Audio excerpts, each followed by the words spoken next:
प्रिय मित्रों, प्रभु वाणी चैनल में आप लोगों का एक बार फिर से स्वागत है। मित्रों, मैं आपको बताऊंगा कि भगवान श्री कृष्ण वास्तव में यादव थे या क्षत्रिय थे। तो चलते हैं वीडियो पर और जानते हैं। अनेक बार यह उल्लेख आता है कि कृष्ण यदुवंशी थे, यादव थे। आम धारणा यह कि वसुदेव का पुत्र होने के कारण क्षत्रिय थे, परंतु नंद परिवार में पालन पोषण होने के कारण यादव भी माने जाते हैं।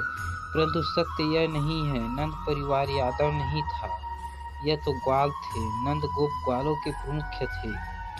आइए जानते हैं कि यादव कौन थे। यादव के आरंभ के बारे में जानने के लिए हमें भागवत पुराण में जाना पड़ेगा। चंद्रवंश में प्रसिद्ध राजा ययाति नहुस के पुत्र हुए। याति एक बार अशोक वन में शुक्राचार्य की बेटी देवयानी से मिले और दोनों ने एक दूसरे को पसंद किया। शुक्राचार्य की सहमति से दोनों का विवाह हो गया। देवयानी की मित्र और असुर पुत्री शर्मिष्ठा भी देवयानी के साथ खेलती थी और उनकी बहुत गहरी मित्रता थी। विवाह के समय शर्मिष्ठा को दहेज के रूप में देवयानी के साथ खेलने के लिए दे दिया गया, परंतु शुक्राचार्य ने चेतावनी दी कि याति शर्मिष्ठा से विवाह नहीं करेगा।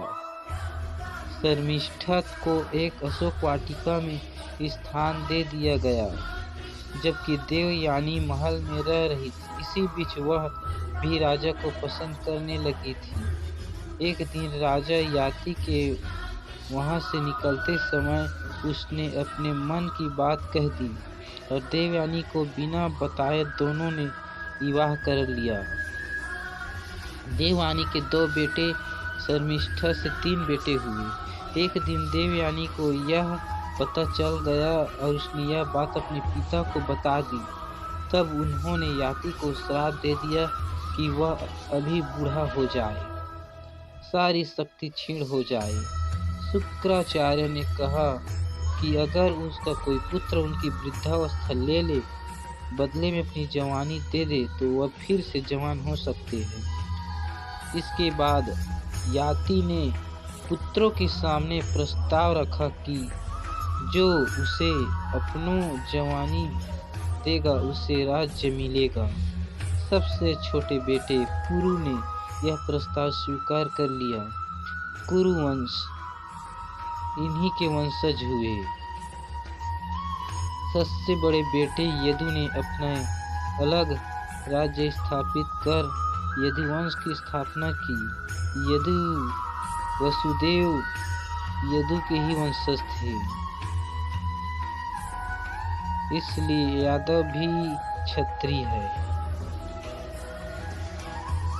दोस्तों, यह था एक छोटा सा जानकारी। अगर पसंद आए तो चैनल को सब्सक्राइब करें, बेल आइकन को प्रेस करें। देखने के लिए आपको बहुत बहुत धन्यवाद।